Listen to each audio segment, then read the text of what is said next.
हरे भरे जंगल में रानो चिड़िया अपने 3 बच्चों के साथ एक टूटे फूटे घोंसले में रहती थी। वो बहुत गरीब चिड़िया थी। उसकी आर्थिक स्थिति ठीक नहीं थी। बेचारी रानो चिड़िया कड़ी मेहनत के बाद अपने बच्चों का पेट भर पाती थी। दिन रात वो अपने बच्चों की चिंता में रहती थी। एक दिन वो अपने बच्चों से कहती है, मेरे प्यारे बच्चों, तुम मेरे जीवन का सबसे कीमती हिस्सा हो। चाहे जितनी भी मुश्किल आए, मैं हमेशा तुम्हारी रक्षा करूंगी।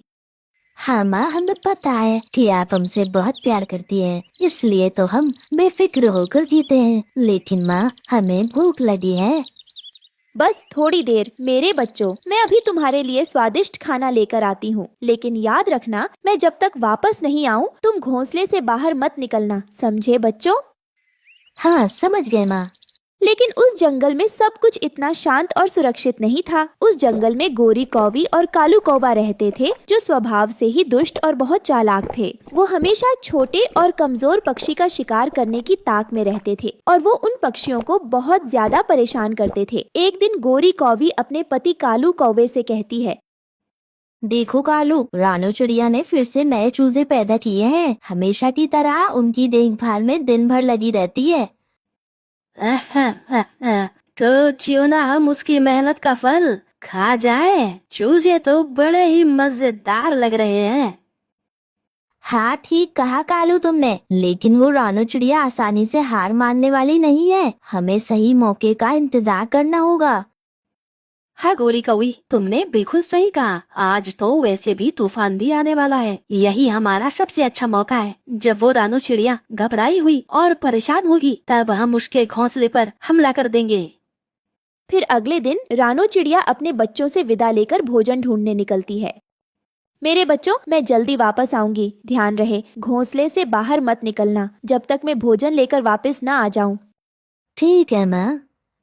शाम हो जाती है। तूफान का माहौल बन जाता है। हवाएं तेज हो रही थी। तेज बारिश शुरू हो जाती है। ये नज़ारा देखकर गोरी कौवी अपने पति कालू कौवे से कहती है, सुनो कालू, अब वक्त आ गया है। चलो रानो चिड़िया के घोंसले पर हमला करते हैं। अभी उसके बच्चे घर में अकेले हैं और रानो चिड़िया भी भोजन लेने गई है। उसे भी वापस आने में समय लगेगा। हाँ गोरी, तुमने बिल्कुल सही कहा। इस तूफान में वह ज्यादा कुछ नहीं कर पाएगी। चलो उसके बच्चों को अपना शिकार बनाया जाए और इस बारिश का मजा लिया जाए। फिर गोरी कौवी और कालू कौवा मिलकर रानो चिड़िया के घोंसले की तरफ बढ़ते हैं। तभी रानो चिड़िया अपने घोंसले पर खाना लेकर लौटती है और दोनों कौवों को देखकर चौकन्नी हो जाती है। रुको, तुम दोनों यहाँ क्या कर रहे हो? कालू और गोरी, बोलो, तुम दोनों यहाँ क्या करने आए हो? अरे रानो चिड़िया, तुम इतनी बहादुर बनती हो, लेकिन आज हम तुम्हारे चूजों को लेकर ही जाएंगे। नहीं गौरी और कालू, मेरे बच्चों तक पहुँचने के लिए तुम्हें मुझसे पहले लड़ना होगा। तू इतनी छोटी है, हमें क्या रोकेगी? रानो चिड़िया अपने बच्चों की सुरक्षा के लिए बहादुरी से लड़ती है।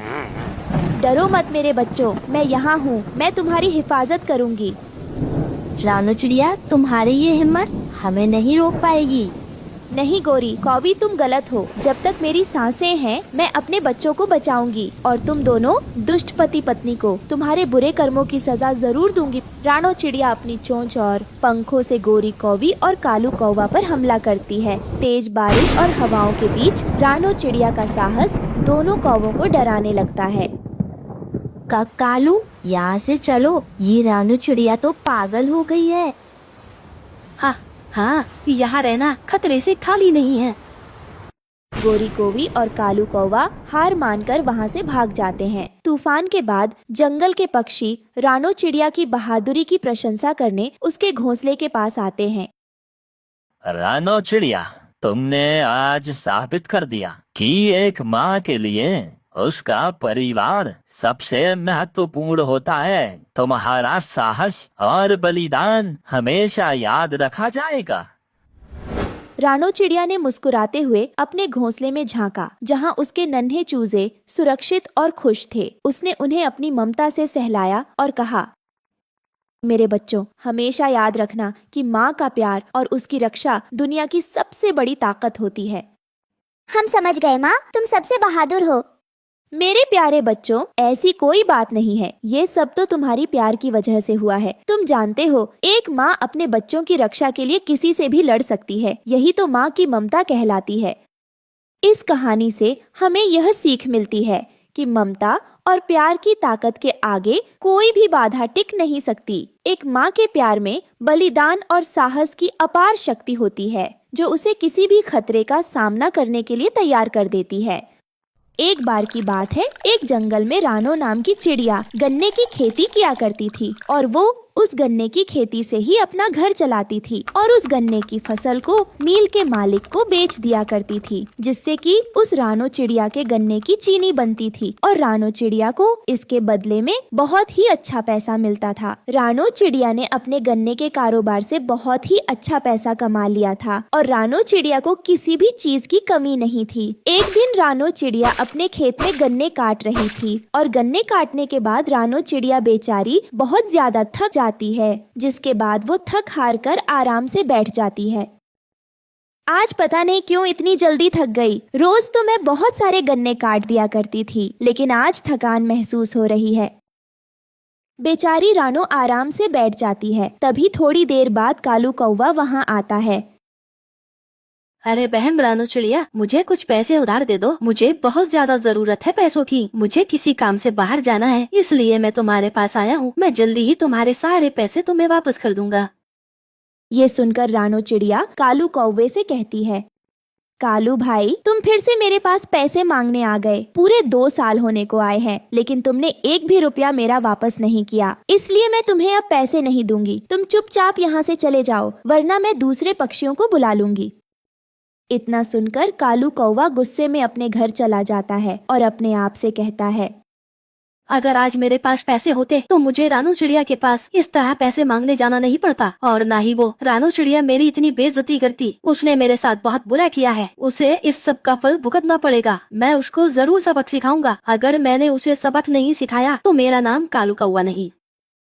फिर उसके अगले ही दिन कालू कौवा रानो चिड़िया के गन्ने के खेत में जाकर दवाई डाल देता है, जिससे कि उसके खेत में बहुत ज्यादा मात्रा में कीड़े हो जाएं और उसका गन्ने का खेत बर्बाद हो जाए। फिर कालू कौवा दवाई डालकर अपने घर चला आता है और खुश होकर सोचता है, अब देखता हूँ रानो चिड़िया तू कैसे गन्ने की खेती करती है। अब तेरा एक भी गन्ना नहीं बिकेगा, क्योंकि अब तो उसमें बहुत ज्यादा कीड़े हो जाएंगे और तेरा गन्ना कोई भी पक्षी नहीं खरीदेगा। तुझे मुझसे दुश्मनी बहुत महंगी पड़ेगी रानो चिड़िया, क्योंकि तूने मेरे साथ सही नहीं किया था। उसकी सजा तुझे जरूर मिलेगी रानो चिड़िया। वहीं रानो चिड़िया अपने गन्ने के खेत पर आकर देखती है तो वहाँ के हालात देखकर रानो चिड़िया बहुत ज्यादा घबरा जाती है और रोते हुए कहती है, हे भगवान, इतने कीड़े कहाँ से आ गए मेरे खेत में। मैंने तो अपने गन्ने के खेत में कीड़ों की दवाई डाल दी थी, जिससे कि मेरे खेत में कीड़े ना हो, लेकिन अब यह इतने बड़े बड़े कीड़े मेरे गन्ने के खेत में कैसे आ गए। मुझे तो जरूर किसी पक्षी की कुछ ना कुछ साजिश लग रही है। मुझे ऐसा लगता है कि यह सब कालू कौवे ने किया है। उसने मेरे साथ ये सही नहीं किया। उसको मैं बहुत अच्छा सबक सिखाऊंगी, वरना मेरा नाम रानो चिड़िया नहीं। वहीं रानो चिड़िया कालू को सबक सिखाने का प्लान बनाती है। वहीं दूसरी तरफ कालू कौवा मील में जाकर मील के मालिक को सब कुछ बात बता देता है। अरे सुनो सेठ जी, अब आप उस रानो चिड़िया के गन्ने मत खरीदना, क्योंकि उसके गन्ने में तो बहुत ज्यादा कीड़े हो रहे हैं और अगर आप उसके गन्ने खरीदोगे तो बहुत ज्यादा बीमारी फैलेगी। इस वजह से मैं आपको ये बात बताने आया हूँ। कुछ दिन रुक जाइए, मैं अपनी गन्ने की खेती करूँगा, फिर आप मेरे गन्ने खरीदना। ये कहकर कालू वहाँ से चला जाता है। अब उसके अगले ही दिन कालू कौवा अपने खेत में गन्ने बो देता है।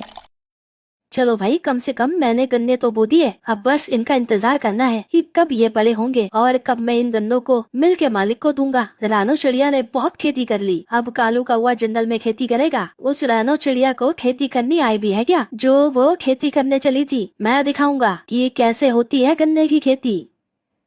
उसके बाद कालू कौवा अपने घर आ जाता है और पीछे से रानो चिड़िया उसके खेत में जाकर दवाई डाल देती है।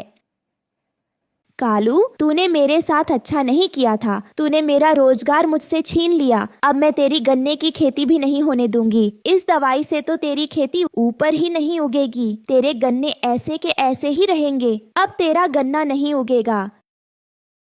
कालू पूरे 2 महीने बाद सोचता है, चलो देख कर आता हूँ मेरी खेती कैसी हुई है। बहुत अच्छी खेती हुई होगी मेरी। अब गन्ने की खेती को बेचकर मैं बहुत ही अच्छा पैसा कमाऊंगा और बहुत ही अमीर हो जाऊंगा। फिर रानो चिड़िया मुझसे जलने लगेगी और सारे पक्षी मुझसे जलेंगे। चलो जल्दी चलता हूँ और देख कर आता हूँ। उसके बाद कालू कौवा अपने खेत पर जाता है और अपनी खेती देखकर हैरान हो जाता है। अरे ये क्या, ये कैसे हुआ? मैं तो सोच रहा था बहुत ही अच्छी खेती होगी, लेकिन इसमें तो कुछ भी नहीं हुआ। ये हुआ कैसे है? मैंने तो सब कुछ सही तरीके से किया था, अच्छे तरीके से गन्ना भी उगाया था, लेकिन फिर भी खेती नहीं हुई। जरूर इसमें किसी ने दवाई डाली है, लेकिन ऐसा करेगा कौन? मुझसे तो सभी पक्षी बहुत डरते हैं। हाँ याद आया, जरूर रानो चिड़िया ने दवाई डाली होगी। मैं अभी जाकर उसको सुधार कराता हूँ। उसके बाद कालू कौवा रानो चिड़िया के घर आता है और गुस्से में कहता है, रानो चिड़िया, तूने मेरे साथ अच्छा नहीं किया। तूने मेरी फसल में दवाई डाल दी, जिसकी वजह से मेरी फसल बड़ी हुई नहीं। तूने मेरे साथ ऐसा क्यों किया? बोल रानो।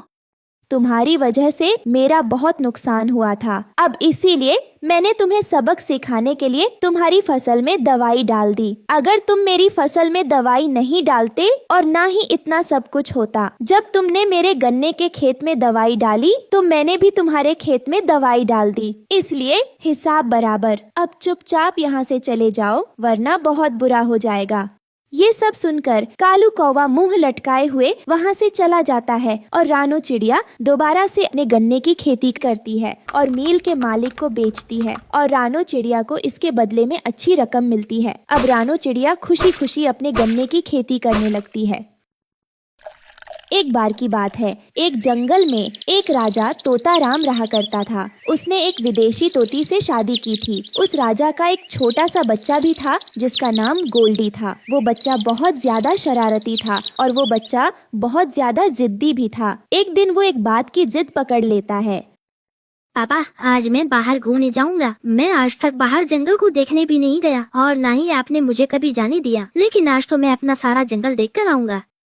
अरे नहीं नहीं बेटा, तुम बाहर घूमने नहीं जाओगे, क्योंकि हमारे जंगल में शिकारी पक्षी बहुत ज्यादा घूमते हैं और तुम हमारे जंगल में खो भी जाओगे। हमारा जंगल बहुत बड़ा है, इसलिए तुम कहीं मत जाओ, अपने घर पर ही रहो। नहीं पापा, आज चाहे कुछ भी हो जाए, आज तो मैं जंगल में घूमने जाऊंगा और वहाँ के पक्षियों के साथ खेल कर भी आऊंगा। आप मुझे कहीं